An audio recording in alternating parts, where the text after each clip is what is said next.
Des manifestations aux urnes, l'ancienne figure des Gilets jaunes de la première heure, Benjamin Cauchy, brigue la mairie de Vigneux-sur-Seine, une petite commune de l'Essonne en quête de renouveau. À 10 jours du premier tour des élections municipales, les 7 principaux candidats à la mairie de Paris débattent pour la première fois ce mercredi soir, une confrontation aux enjeux multiples pour les différents prétendants. Trop vieux, maladroit, corrompu, mais finalement, sur le retour, le démocrate Joe Biden a remporté le Super Tuesday, la grand-messe électorale de la primaire démocrate américaine. Une victoire de ce dernier n'arrangera pas les affaires de Donald Trump. Madame, monsieur, bonsoir. Un gilet jaune candidat à la mairie. C'est la destinée que tente de se tracer Benjamin Cauchy dans la petite ville de région parisienne, Vigneux-sur-Seine, en Essonne. Géraud Dufayet est allé à sa rencontre. Bonjour madame, Benjamin Cauchy, candidat aux élections municipales, enchanté. Et je suis en train de faire du porte-à-porte avec un de mes colistiers. Je voulais vous remettre mon nouveau document de campagne. Bonjour monsieur. Bonjour monsieur. Bonjour. Bonjour. Maximum qui veulent bien, qui sont là d'ailleurs, qui sont chez eux. Quand on voit l'intérieur des gens, on comprend mieux aussi parfois leur exaspération, leur mode de vie et donc leurs attentes. C'est ça qui est bon.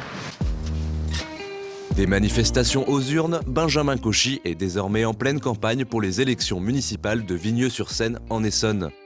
Figure des Gilets jaunes de la première heure, il a décidé de s'investir autrement et localement en briguant la mairie de cette petite commune à 25 km au sud de la capitale. La fonction de maire, elle est pour moi la fonction la plus importante dans la relation entre la politique et les citoyens. C'est le maire qui a en charge avec son équipe de toute la gestion du quotidien, de la vie quotidienne des Français.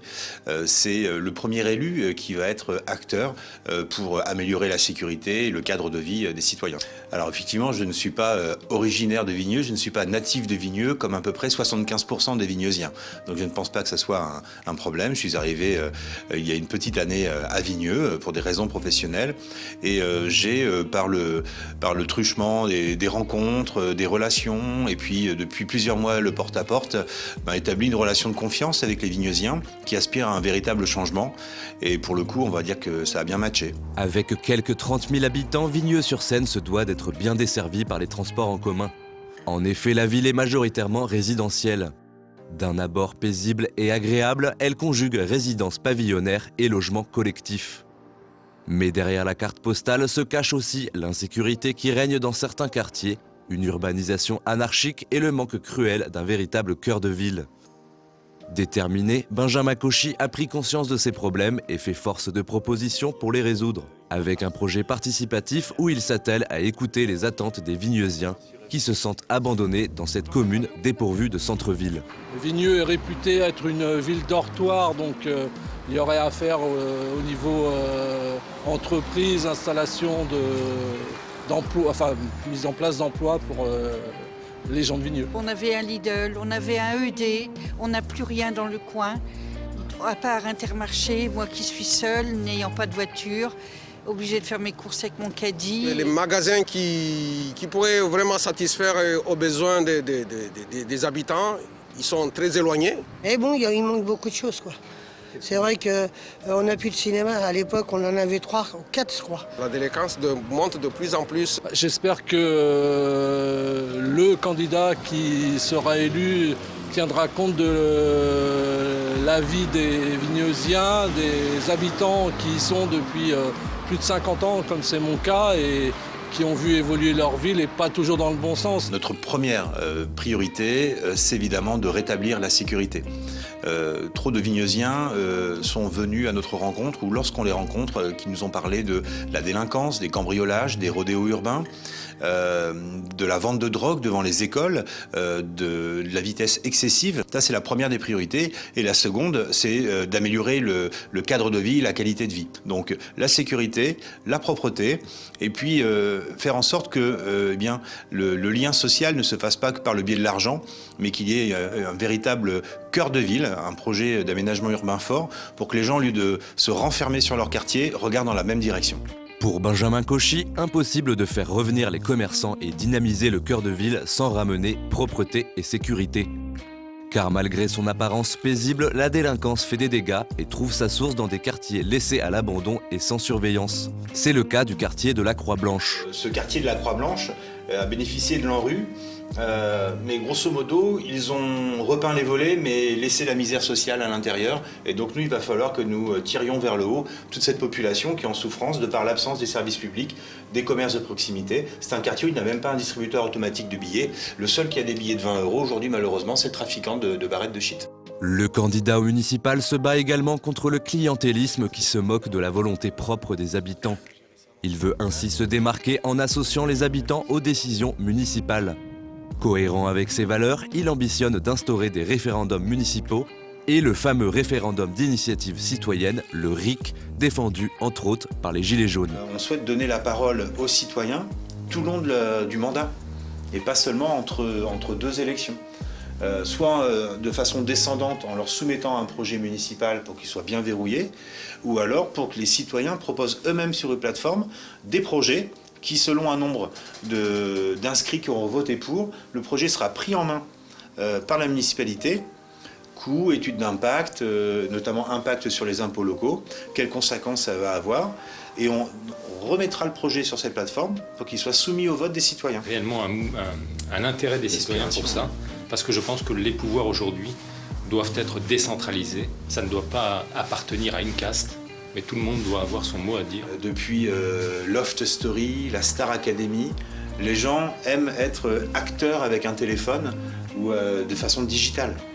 Et moi je pense que les Gilets jaunes, ça a été justement le symptomatique à ce niveau-là. C'est qu'on leur demandait qu'une fois tous les 5 ans de décider d'une politique, alors que tous les vendredis soirs à la télé, on leur demande de choisir qui va quitter le château. Entouré d'une équipe investie, dynamique et représentative des habitants de Vigneux-sur-Seine, Benjamin Cauchy a toutes les cartes en main pour remporter les élections dans cette ville qui vote majoritairement à droite. Il devra faire force de persuasion pour se démarquer auprès des habitants, notamment face à son principal rival, le maire sortant Les Républicains, Thomas Chazal. Première réponse le 15 mars prochain dans les urnes pour le premier tour. Et l'heure de la confrontation a sonné pour les candidats à la mairie de Paris. Ce mercredi soir, les 7 principaux candidats aux élections municipales de la capitale débattent pour la première fois. Un exercice qui pourrait rebattre les cartes à 10 jours du premier tour. Un tour d'horizon des différents enjeux avec Thibaut Bastide. 7 lions dans l'arène. Ce mercredi soir, les 7 principaux candidats à la mairie de Paris vont en découdre pour la première fois lors d'un débat télévisé organisé par LCI, chaîne d'information privée du groupe TF1. Une grande confrontation qui rassemblera l'insoumise Danielle Simonet, l'écologiste David Béliard, le dissident Cédric Villani, le maire socialiste sortant Anne Hidalgo, l'ancien ministre de la Santé Agnès Buzyn, le chef de file des Républicains Rachida Dati et Serge Federbusch, candidat soutenu par le Rassemblement national et le Parti chrétien-démocrate. Dans la forme, la soirée se déroulera en 2 parties animées par David Pujadas. D'abord, un grand oral où chaque prétendant tentera pendant 5 minutes environ de donner sa vision pour la capitale. Puis le débat proprement dit qui durera 2 heures autour de thèmes précis tels que la sécurité, les transports et la propreté. Un déroulé classique où la sobriété devrait primer. En effet, pas de mise en scène spectaculaire. Un journaliste unique pour animer le débat, un studio aux dimensions réduites, plus de pupitres affichant le décompte des temps de parole et des candidats assis sur une chaise, proches les uns des autres. En revanche, le fond devrait être plus électrique. À 10 jours du premier tour des élections municipales, ce débat pourrait donner lieu à de nombreuses passes d'armes entre les différents candidats, d'autant que depuis le désistement de Benjamin Griveaux au profit d'Agnès Buzyn, l'écart s'est réduit entre les favoris. Selon le dernier sondage en date, la candidate de la droite républicaine parisienne, Rachida Dati, arrive en tête avec 25% des intentions de vote au premier tour des municipales, devant le maire sortant socialiste, Anne Hidalgo, crédité de 24%, suivi par la candidate de la majorité à 20%. Ainsi, le débat de ce mercredi soir pourrait être crucial pour se tiercer de tête. Si Anne Hidalgo semble être celle qui a le moins à perdre au cours de ce débat, il revêt un tout autre caractère pour ses 2 principales concurrentes. Pour Rachida Dati, cette confrontation est à double tranchant. En effet, le maire du 7e arrondissement devrait se montrer particulièrement offensif à l'égard du bilan de la municipalité sortante, en appuyant sur ses 2 principaux thèmes de campagne, à savoir la propreté et la sécurité. Rachida Dati pourrait rassurer l'électorat de droite acquis à sa cause et convaincre les nombreux déçus de la politique d'Anne Hidalgo, le tout en faisant valoir son expérience de garde des Sceaux. Les enjeux sont assez similaires pour Agnès Buzyn. 3e dans les sondages d'opinion, l'ancien ministre de la Santé, propulsé par les déboires de son prédécesseur Benjamin Griveaux, pourrait également être la cible des critiques sur la politique nationale du gouvernement. Cependant, compte tenu du faible écart dans les sondages, les 3 candidates ne devraient pas prendre de risques démesurés au cours de la soirée. Derrière ce tiercé, David Béliard et Cédric Villani, distancés dans les sondages, tenteront de grappiller quelques voix sur le trio de tête. Mais ce sont bien l'insoumise Danielle Simonet et Serge Federbusch qui devraient se montrer les plus virulents. Le candidat soutenu par le Rassemblement national et le Parti chrétien-démocrate n'a rien à perdre en se montrant particulièrement ferme sur le volet sécuritaire. Rien à perdre, mais tout à gagner sur un sujet prioritaire pour de nombreux Parisiens. Il pourrait ainsi reprendre des couleurs et envisager de franchir la barre cruciale des 5%. La soirée promet donc d'être riche en enseignements avant de se revoir probablement pour un second débat le 10 mars prochain. Joe Biden, probable challenger de Donald Trump à l'issue du Super Tuesday, le Super Mardi, l'ancien vice-président l'a emporté et paraît lancé pour l'élection présidentielle, même si son duel avec Bernie Sanders est loin d'être terminé. Olivier Frère-Jacques. Joe Biden, le retour du vice-président à l'issue du vote du Super Tuesday. C'est un duel qui se profile à présent entre Joe Biden et Bernie Sanders. Le candidat Bloomberg et son demi-milliard de dollars investis en propagande ne passent pas la barre des 15%. Qui donne droit à des délégués quand le sénateur du Massachusetts, Elizabeth Warren, ne remporte aucun État et finit même seulement à la 3e place dans son propre État. Biden, lui, arrive en tête dans 9 États quand Sanders en remporte 4 et les deux hommes sont au coude à coude dans le Maine. Quoi qu'il en soit, c'est bel et bien le socialiste Bernie Sanders et le vice-président de Barack Obama, Joe Biden, qui vont se partager la place de challenger face à Donald Trump. Pour l'instant, avantage à Joe Biden, certes, mais la bataille des primaires est loin d'être terminée. C'est en tout cas l'analyse de Gérald Olivier, journaliste spécialiste de la politique états-unienne. Le suspense n'est pas tout à fait terminé parce que, d'une part, Bernie Sanders ne va pas abandonner. Il n'avait pas abandonné contre Hillary Clinton, sachant que Joe Biden est quand même le grand vainqueur du Super Tuesday. Même si Bernie Sanders a gagné en Californie, c'est Joe Biden, il est presque ressuscité à l'issue de ces différentes primaires et il est désormais le favori pour la nomination. Mais Bernie Sanders ne va pas jeter l'éponge.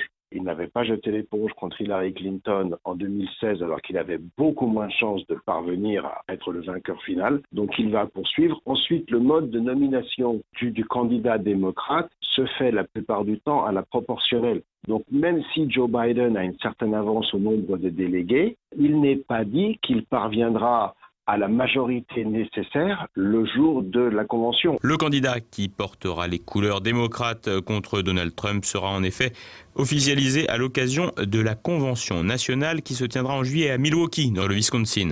Il faut 1991 délégués pour être sûr de l'emporter. Aujourd'hui, Biden en dispose de 453 et Bernie Sanders de 382.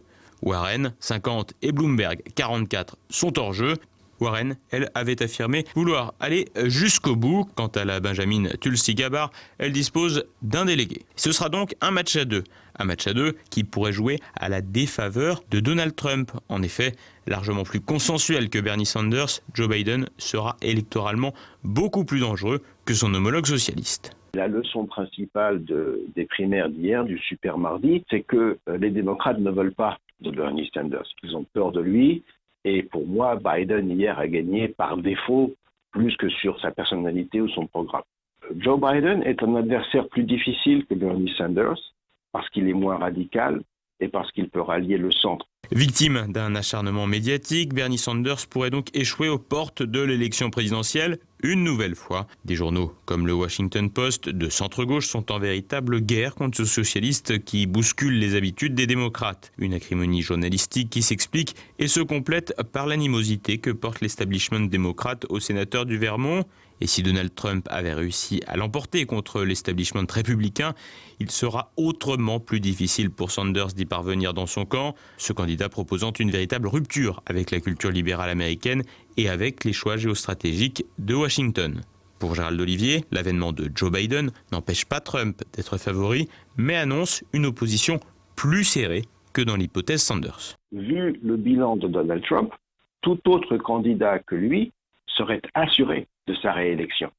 Mais il y a une telle opposition aux États-Unis de la part des médias, de la part de certaines personnes d'influence, de la part d'un certain électorat. Vous avez un tel rejet de Donald Trump. Autant il mobilise son propre camp et il parvient à donner beaucoup d'énergie à ce camp, autant il mobilise contre lui. Et vous avez des anti-Trump qui iront voter Joe Biden, même s'ils ne l'apprécient pas, même s'ils pensent qu'il est trop âgé, même s'ils savent qu'il fait des gaffes, etc., tout simplement pour ne pas avoir Trump. Donc je pense que Donald Trump part toujours favori, que ce soit face à Sanders ou face à Biden. Ce serait plus facile face à Sanders, parce que Sanders est trop radical, et un certain nombre de démocrates iraient carrément voter pour Trump pour ne pas avoir une telle personne à la Maison-Blanche. Donc, ça aurait été plus facile si Sanders avait été le candidat démocrate. Je pense que ce sera Biden, mais que ça restera quand même à l'arrivée une victoire Trump. Mais ce sera serré. Ce n'est pas du tout une victoire qui est faite d'avance, et je pense que les républicains en ont parfaitement conscience.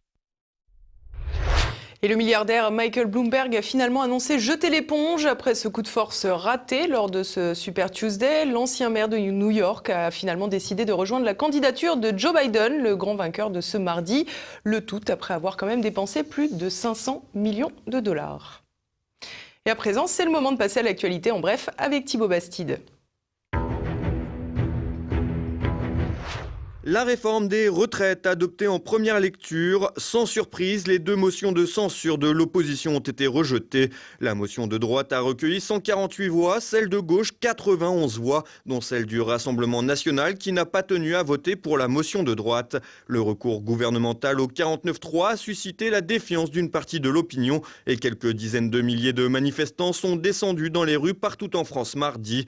Ce mercredi, les députés planchaient sur le projet de loi organique et ses 1800 amendements. Le texte passera ensuite par le Sénat avant de revenir une dernière fois au Palais Bourbon. Entre-temps, le gouvernement souhaiterait pouvoir se prévaloir des conclusions de la conférence de financement.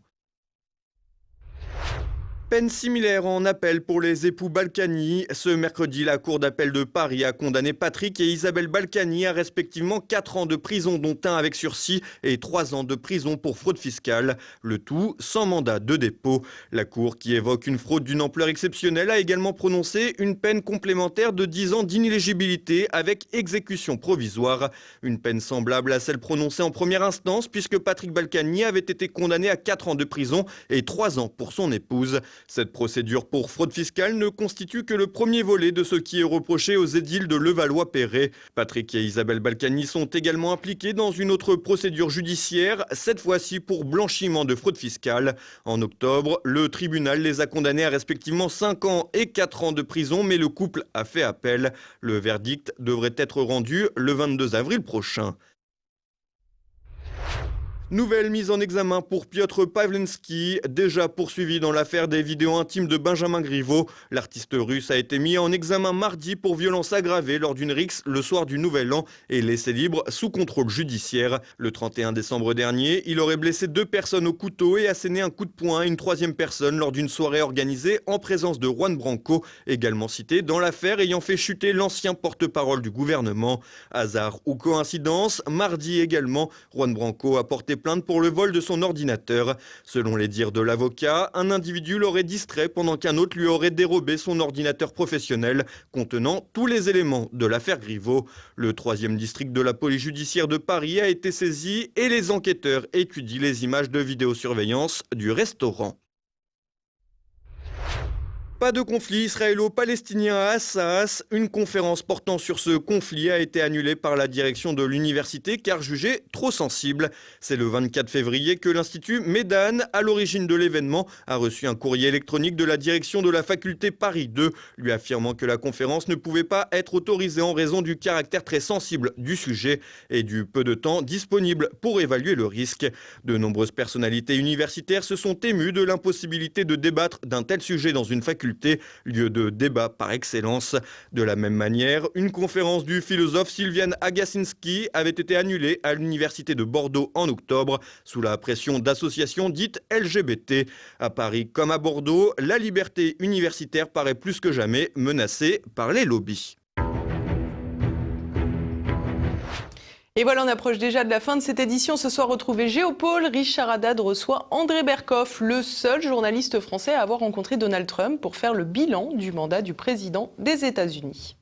Un prix Nobel d'économie qui s'appelle Paul Krugman avait écrit 2 jours avant l'élection de Trump prix Nobel d'économie en disant si Trump est élu, l'Amérique s'effondre. C'est vraiment le collapsus, il avait écrit ça en 2016 et on a vu le résultat. Bon, vous avez commencé à dire, et vous avez tout à fait raison, qu'est-ce qu'il y a? Croissance remarquable, pratiquement le plein emploi, 3,29 c'est le plein emploi. Rehausse, très forte hausse des salaires les plus bas. Ce qui est intéressant, c'est que ce type qui a quand même 72 ans, 73 ans aujourd'hui, ou 74 ans, a complètement compris les règles médiatiques et technologiques, et enfin de la modernité. Il a beaucoup mieux compris, à mon avis, qu'Obama, et on le prend toujours pour une espèce de plouc vulgaire et crétin. Même... Retrouvez également ce soir Perles de culture. L'équipe cinéma évoque le cas Richard Jewell, Garabandal, Et si c'était votre fille et Lettre à Franco. Anne Brassier reçoit ensuite Philippe Collin-Olivier pour son roman Qui a tué le maire de Paris, puis l'abbé Paul Aulagnier qui vient d'acquérir le couvent Saint-Paul près de Périgueux. Également au programme de votre soirée, un nouveau numéro de Synthèse avec Roland Elie. Vous pouvez également en retrouver dès à présent sur notre chaîne YouTube le point sur l'actualité du coronavirus. Et tout de suite, Mes libertés politiques avec François Billot-de-Lochner. C'est à présent la fin de cette édition. Merci pour votre fidélité. À demain. Bonsoir.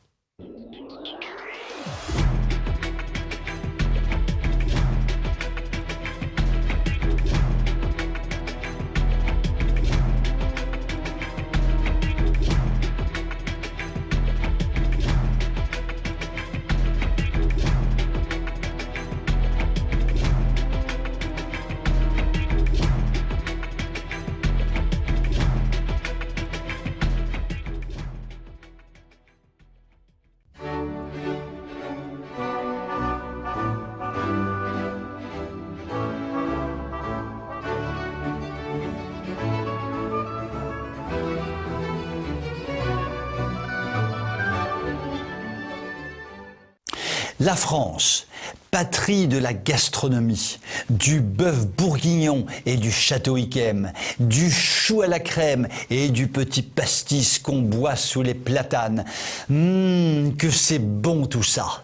La France, donc, à la tête d'un patrimoine culinaire immémorial, pensait ne pas avoir raté la marche de la digitalisation de la gastronomie, puisqu'elle avait astucieusement créé le site La Fourchette, gigantesque plateforme de réservation en ligne de restaurants, d'abord en France, puis petit à petit dans pas moins de 22 pays.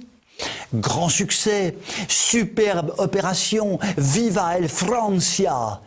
Oui, très beau succès. Trop beau succès. Il fallait en faire rabattre à la France orgueilleuse, colonisatrice, infâme et franchouillarde de bas étage.